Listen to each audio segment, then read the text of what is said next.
আসসালামু আলাইকুম দর্শক বন্ধু, আপনারা ইতিমধ্যে দেখেছেন আমি বিভিন্ন পর্যটন কেন্দ্র, বিভিন্ন দর্শনীয় জায়গা নিয়ে ভিডিও করেছি। তো আজকে এমন একটি ইন্টারেস্টিং জায়গায় চলে এসেছি, সেটি হচ্ছে এটার লোকেশন হচ্ছে রাজশাহীর তানোর উপজেলার আলীগঞ্জ বাজার থেকে একটু ভিতরে। গ্রামের নাম হচ্ছে সরঞ্জাই। তো আপনারা দেখতে পাচ্ছেন আমরা এখন যেখানে অবস্থান করছি, পিছনে দেখতে পাচ্ছেন এটি হচ্ছে বোতল দিয়ে তৈরি করা বাড়ি।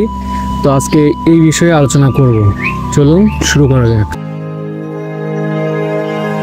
আমরা অনেকেই প্লাস্টিক বোতল ফেলে দেই, কিন্তু আলমগীর হোসেন ভাই সেটাকে ব্যবহার করেছেন সম্পদের মতো। তিনি বাড়ি বানিয়েছেন 25,000 বোতল দিয়ে। এই বাড়ি তৈরিতে ব্যবহার হয়েছে প্লাস্টিক বোতলের ভিতর বালি মাটি ভর্তি করে সিমেন্ট আর পিলার দিয়ে গাঁথা হয়েছে দেওয়াল। পুরো বাড়ি নির্মাণে খরচ হয়েছে মাত্র 2,50,000 টাকা। তো আঙ্কেল, এই যে বোতল দিয়ে বাড়ি করছেন, এটার আইডিয়াটা আসলে কিভাবে আসলো আপনার কাছে? এটা আমার আইডিয়া আসলো আপনার ধরলেন যে ফেসবুক দেখে আর ইউটিউব দেখে পুরোটাই দেখছি যে টেকসই এবং মজবুত।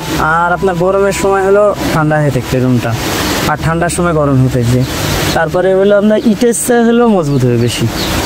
এই আইডিয়া থেকে দেখে আমি করছি। এটা আপনি ইউটিউব বা ফেসবুক থেকে দেখছেন, দেখার পরে এটা আইডিয়া পাচ্ছেন। তো এখন কেমন লাগছে বাড়িটা? আমার তো ভালো লাগে। এখন কাক কেমন লাগে বুঝছেন? আসলে এই জন্যই আমাদেরও আশা দেখার জন্য আসলে বাড়িটা কেমন। আচ্ছা দেখেন, সমস্যা নাই, কিন্তু এটা করলে কি আপনার হলো ইটের চেয়ে অনেক গুণ মজবুত। কারণ জাপানে এই বাড়িটা হলো বেশি চলে, জাপানি প্রযুক্তি কিন্তু এই বাড়িটা।